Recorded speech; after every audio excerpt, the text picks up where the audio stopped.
পরপর দুবার হৃদরোগে আক্রান্ত হওয়া বাঁকুড়া বিষ্ণুপুরের বাসিন্দা শেখ নজরুলের প্রাণ বাঁচল শেষ পর্যন্ত স্বাস্থ্যসাথী কার্ডের মাধ্যমে। বর্ধমানে কিমস হাসপাতালে স্বাস্থ্যসাথী কার্ডের মাধ্যমে তার সফল অস্ত্রোপচার করলেন হাসপাতালে থোরাসিক সার্জারির চিকিৎসক ডাক্তার নিশীথ কুমার ঝা। ছুটি পাওয়ার পর শেখ নজরুল জানিয়েছেন, অসংখ্য ধন্যবাদ জানাই রাজ্যের মুখ্যমন্ত্রী মমতা বন্দ্যোপাধ্যায়কে, তার জন্যেই তিনি প্রাণ ফিরে পেলেন।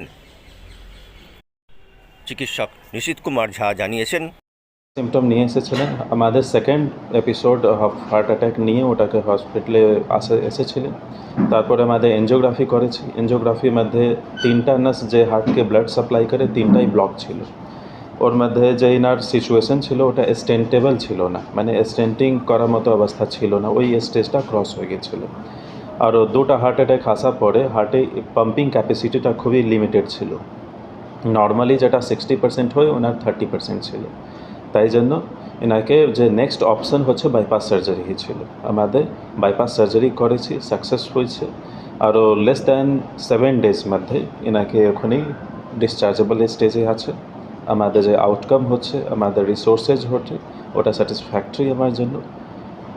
এটা এই যে উনি যে সমস্যাটা ভোগ করলেন, উনি যে হার্ট অ্যাটাক হলো বা এই যে আপনি অপারেশন করলেন, মানে এটার আগে কি আপনি সাধারণ যে রোগী বা সাধারণ মানুষ যারা, তাদেরকে এই বিষয় সম্পর্কে সচেতন করার জন্য কোনো কি বার্তা দেবেন? মানে কী ধরনের প্রিকশন নিলে তারা সুস্থ থাকতে পারবে, কী ধরনের খাবার থেকে তারা সুস্থ থাকতে পারে, যাতে এই ধরনের রোগে আক্রান্ত না হয়? ডেফিনেটলি খাবার দাবার আরও একটা যে মেন প্রবলেমটা হচ্ছে সেডেন্টারি লাইফস্টাইল। আমাদের যে এক্সারসাইজ, ফিজিক্যাল এক্সারসাইজ, ওয়াকিং, এগুলো খুবই লিমিটেড হয়ে গেছে। এটা আমাদের অ্যাক্টিভ লাইফস্টাইল করতে হবে, হেলদি লাইফস্টাইল। স্মোকিং, অ্যালকোহল এটা আমাদের অ্যাভয়েড করতে হবে।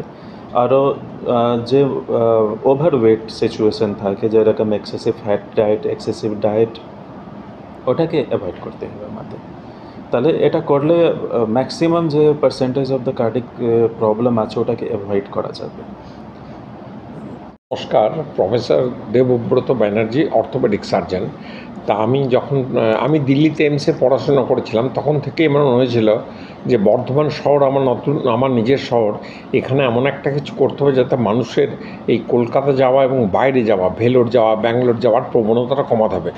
সবটা আমি পারবো না, যতটা সম্ভব আমি অর্থোপেডিক্সের কাজগুলো, যেমন নি replacement, hip replacement, spine, arthroscopy, এগুলো সব করছি। কিন্তু তার সাথে কার্ডিওলজি ইউনিট যেটা খোলা হয়েছে হার্ট সংক্রান্ত, সেখানে হার্টের আমরা ক্যাথ ল্যাব বসিয়েছি আজ 3 বছর হলো, এবং প্রচুর মানুষ সেখান থেকে উপকৃত হয়, এবং সেখানে বিনা পয়সাতে স্বাস্থ্যসাথীতেও হয়। এবার এখানে সমস্যা যেটা হচ্ছে হার্টের, যতক্ষণ না আমরা কার্ডিও থোরাসিক সার্জারি, অর্থাৎ মেডিকেল পার্ট একদিকে আর একদিকে সার্জিক্যাল পার্টটা যদি ডেভেলপ না করে, তাহলে 1 নম্বর হচ্ছে পেশেন্টরা কার্ডিও থোরাসিকোলজিতে স্টেন্ট বসাতে গিয়ে বা পেসমেকার করতে গিয়ে কোনো অঘটন ঘটে, তখন কার্ডিও থোরাসিকের যে সাপোর্ট, এই সাপোর্টটা দেওয়ার মতো কোনো জায়গা ছিল না বর্ধমানে। তা আমরা সেই সাপোর্ট দেওয়ার জন্য এখন কার্ডিও থোরাসিক সার্জারি ইউনিটটা খুলেছি। এখানে একটা 10 বেডের আইটিইউ আছে, ইন্টেনসিভ থোরাসিক ইউনিট। তার সাথে আমাদের একজন ডাক্তারবাবু নীরজ ঝা, তিনি হচ্ছে এখানে আজকে শুরু করেছেন 24 আওয়ার্স ইন 365 ডেজ, অর্থাৎ ফুল টাইম। এবং এখানে প্রথম আমরা এই পেশেন্টটির সার্জারি করেছি, বাইপাস সার্জারি, এবং যেখানে হচ্ছে যে ডাক্তারবাবু ডিটেল বলবেন কি ইঞ্জেকশন ফ্যাকশন, হার্ট পাম্প করতে পারতো না, সেটাকে কীভাবে ঠিক করা হয়েছে। এবং এর জন্য আজকে আমাদের বর্ধমানে কিমস হাসপাতালের পক্ষ থেকে সকলকে আমার নমস্কার জানাই। বিষ্ণুপুর ব্লক থেকে, গ্রামের নাম আমাদের দেজাট, কোচবেলিয়াড়া। আপনার নাম? আমার নাম শেখ নজরুল। কতদিন ধরে এই সমস্যা নিয়ে? এটা আমি 1.5 বছর ভোগ করলাম। 1.5 বছর পরে আজকে আমার দিদির কার্ডেতে, দিদিকে অনেকবার ধন্যবাদ জানাই, হাজারবার। সেই দিদির কার্ডে আমি আজ ভালো হলো। এখন আপনি সুস্থ বোধ করছেন? এখন সুস্থ। ডাক্তারবাবু আমার পাশে বসে আছেন। আপনি আজকে বাড়ি যাবেন?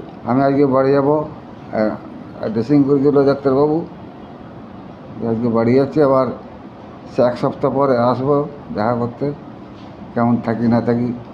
না, এখন কেমন অনুভব করছেন? আগে, অপারেশন আগে এবং পরে তার মধ্যে কোনো পার্থক্য বুঝতে না, পারছেন? আগে থেকে পার্থক্য এখন অনেকটা আমি বুঝেছি, খুব ভালো। আগে আপনার কি অসুবিধা হতো? আগে আমার অসুবিধা হতো, দুপো হাঁটলে বুকে ব্যথা যন্ত্রণা হয়ে বসে যেতে হতো, একটা ভারী জিনিস তুলতে পারতাম না। হ্যাঁ, মানে এখন অনেকটা অপারেশনের পর অনেকটা উন্নতি হয়েছে। উন্নতি হয়েছে।